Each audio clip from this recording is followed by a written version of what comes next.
Greetings YouTube and welcome to the Blue Corner. In today's video I'm going to be giving you guys a special deck profile. That's because it's going to be a profile of Lightsworn. Not only that, but it's going to be Lightsworn utilizing the new cards coming out later next year. I'm thinking we'll maybe get them as imports in Legacy of the Valiant. At least that's what I'm hoping for. Otherwise I don't know when we're going to be getting Minerva, Raiden, and Michael, and the Archer guy. I don't know when we're going to get that one because he'll be a jump promo, and jump promos are like really difficult to get right away. But yes, this is New Age Lightsworn with the new tuner monsters. I admit I thought the tuners weren't that great at first, but after playing around with them, actually they're a lot better than people are giving them credit for. They're not broken. That's because they don't need to be. Lightsworn doesn't need broken cards to be good again. It just needs solid cards, and that's what they are. Dare I say, they're fair. Now, is Lightsworn a fair deck? No. There will be those games where Lightsworn just utterly sacks you hard, and unfortunately those can't be helped. But as it is, though, when these new cards come out, I do think Lightsworn will go up a tier. They'll be tier 2, and maybe if the format allows them to, they could be top tier. Frankly, though, as long as LVAL is still at 3, I just don't think so. That being said, though, I am going to give you guys a deck profile of my current lineup. There are some changes I might make to this afterwards, but this is what I've been playing around with so far between games at locals just for fun. And just so I could get my friends to muck around with these guys too, see how they handle it and whatnot. So, yeah, I'll explain the new cards when I get to them as well, but let's just get started. So, for the main deck, 3 copies of the Judgment Dragon, your big boss monster, the guy that everyone hates and whatnot. I'm not going to go into this a whole lot because I could spend 5 minutes ranting on it, but long story short, I don't believe that you should just throw your Judgment Dragon down recklessly and just try and like score massive pluses and blah blah blah blah blah blah. You really should be smart with how you drop your JDs. If you're playing this deck proper, you can probably beat your opponent down through the sheer advantage of your swarming capabilities and your new synchro plays. Let's be honest. I've been doing a lot of synchro summons with this deck, at least a lot more than I used to. And JD, I like to just drop him when I absolutely need to, or when I believe I could potentially game shot the opponent in 1 to 2 turns. I don't like to drop multiple JDs, seeing that there's a very good chance that Scarecrow is in someone's hand, and if you are that kind of person who drops 3 JDs and then you get hit by a Scarecrow, first you're going to mill 12. Then they'll be like, okay, Dark Hole. Then you're like, well, shit, I just lost my answers to their stuff. So I like to save JD as an answer to a problem that only he can solve, and try and let my other guys do the work, especially our new Synchro Monster, because he's actually quite good. Then for the remaining Lightsworns, 3 copies of Lumina. I'm going to be honest, this is by far the best card in the deck now. Like, JD is amazing and he steals games and whatnot, but Lumina is going to be what does a lot of your work. She's a 1-card synchro summon now. She mills, like, I think Lumina will be like the most sought after card as far as like upgrading. Like the Champion Pack Luminas, if you have them and if you can find them for cheap, pick them up because they are going to be very costly. Same for JD. I hear the secrets are going for a decent amount of money, and the ultimates, I can only imagine what they are at right now. 3 copies of Lila, because I'm not maining MST, background removal, and 3 copies of the new tuner monster, Raiden, Lightsworn Assailant. Okay, so he's a 1700, 1000 level 4, he's a warrior, and his effect is once per turn you can mill the top 2 cards of your deck. If you send a Lightsworn to the graveyard by this effect, he gains 200 attack until your opponent's end phase, making him basically a 1900 if you hit a Lightsworn, which this deck has a decent amount of. Also, during your end phase, you send the top 2 cards of your deck to the graveyard. So he's basically a mill 4. And I honestly think this is a very good replacement for Card Trooper. It's a name for Judgment Dragon. It's tourable through Rhoda. It's summonable through Lumina, making you able to access level 7 Synchro Monsters. And if you mill a wolf off his effect, then you can make level 8 Synchro Monsters. Level 8s aren't made as much as level 7s, but they do happen. And him being a warrior is rather nice for a colossal fighter. 2 copies of Minerva, Lightsworn Maiden. Her first effect is when she is normal summoned, you can add a light dragon type monster equal to the number of different named Lightsworn monsters in your graveyard. You don't really use that effect very much. If you're able to add a JD offer for effect, which I honestly don't know if this build can do, and, actually it is possible, but I'm really doubtful you'll have 8 different names in the graveyard and no JDs in your hand. So she can also search out Light Pulsar Dragon, Gragneth, Lightsworn Dragon, and Wyberstar.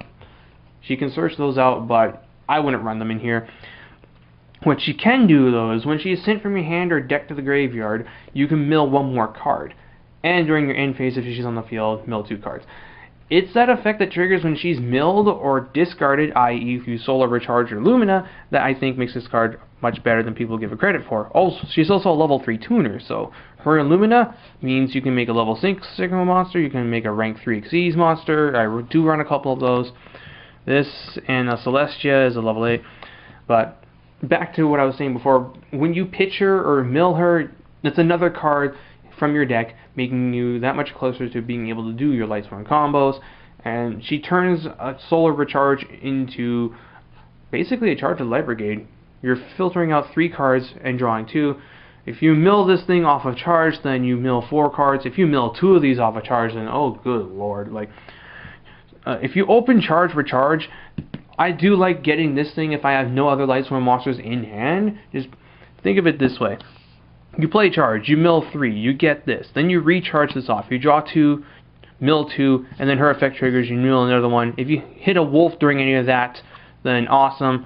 If you have a Lumina during that time, also great. I do think that, though, at most, this should be a 2 of, and Raiden can be 2 or 3. I'm playing 3 now, but I might drop one of them and go to 3 wolves. Speaking of which, here is 2 of them. It's Wolf. I tend to draw this a lot, though. 2 copies of Raikou. 1 copy of Celestia.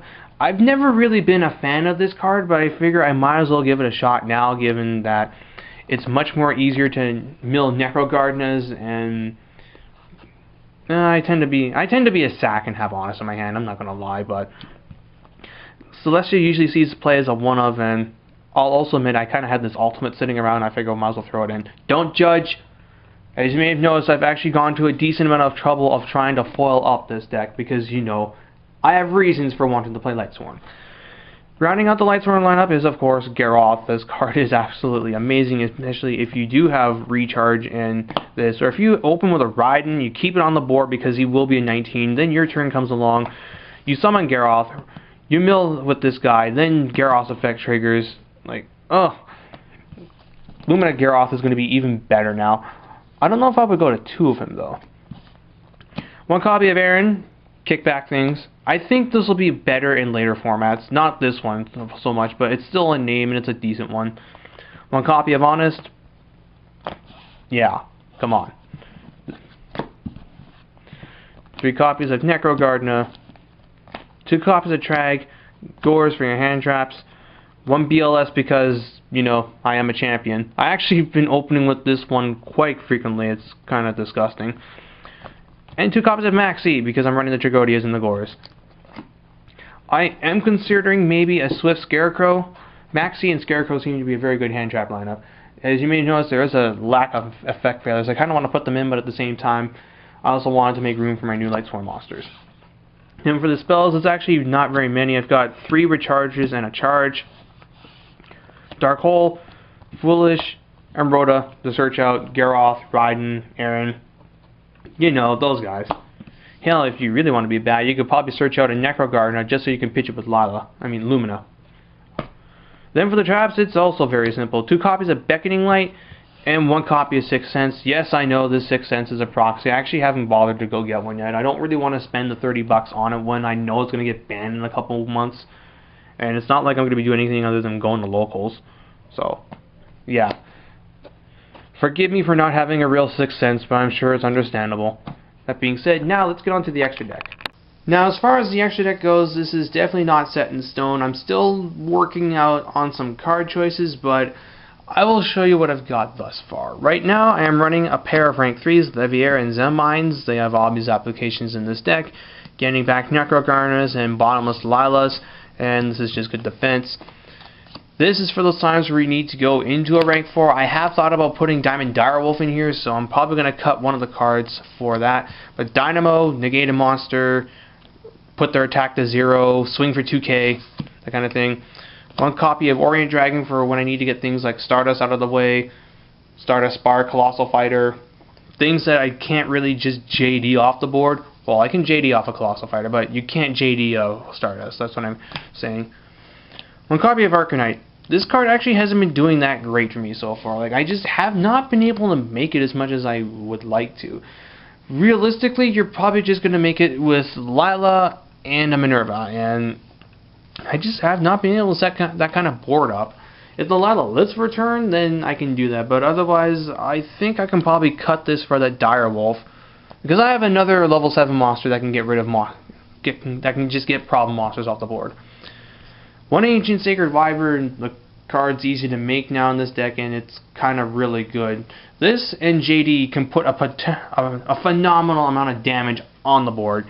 Just, ugh. You nuke the board with JD, then you swing with it, and then you swing with this. It'll gain a decent amount of attack. That won't be game if you've used the JD nuke effect a couple times, but it'll still put your opponent within certain death. 2 copies of Black Rose, because I hear this is one of the best cards in the game at the moment. It really is. 1 Ancient Fairy Dragon, because, you know, field spells are kind of a thing. And then 1 copy of the new Synchro monster, Michael, Lightsworn Arch, or Archangel, or whatever the heck they're going to call him. This is actually a pretty good card. He's a level 7 light dragon type Synchro monster, 2600 attack, 2000 defense, 1 tuner plus 1 or more non-tuner light monsters. Think of all the ways you can make this in generic decks. Yeah. And then he has 3 effects. The first one is once per turn you can pay 1000 life points to target 1 monster on the field and banish it. Which is pretty strong. Yeah, that's just pretty strong. It's basically like he's a BLS. Except he can attack. And all you're doing is paying 1000. Which is ridiculous. And he can hit face downs and face ups, and he can even hit your own monsters for some dumb reason. So that's a pretty strong effect, and all you have to do is just go these 2 to make this, and you can just solve a problem monster like a Zen Mines or a Stardust Spark. Just, yeah, this guy is a very, very good addition to the Lightsworn deck. And I'm not done yet too. His other effects are during your end phase you mill the top 3 cards of your deck to the graveyard, which is understandable. And then his other effect is when this card is destroyed, you can target any number of Lightsworn monsters in your graveyard, return them to the deck, and gain 300 life points for each one. He can't target himself, obviously, but if it's late game, you've got a crap ton of Lightsworns, you're close to decking out, you can just put them all back into your deck and gain 300 life for each. That actually adds a really good element of longevity to the Lightsworn deck, because what's one of the things you always have to worry about with this?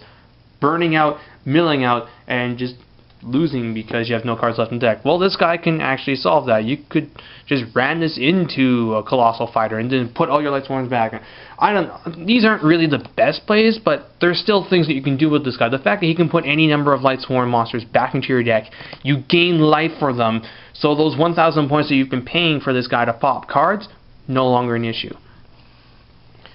Then, rounding out, we have our level 8s. We'll first start off with Jeweled Red Dragon Archfiend. Once per turn, you can blow up any face-up attack position monsters on the board except himself. Only he can attack turn use this effect. He's just a very good answer to Swarm Fields. And then, the other guys, Colossal, Stardust, Scrap Dragon, and Crimson Blade are the best level 8s in the game. And that's it for my profile of New Age Lightsworns. This is not a set-in-stone build. It will be changed. But it is my hope that we will get these guys in Legacy of the Valiant, because that set will come out in February, and there's a very good chance there could be regionals in Winnipeg in March. And if there's a March regionals in Winnipeg, I really do want to take Lightsworn to it because of certain reasons. That being said, though, I hope you guys enjoyed this deck profile. Thank you all for watching, and this is BlueStar899 jacking out.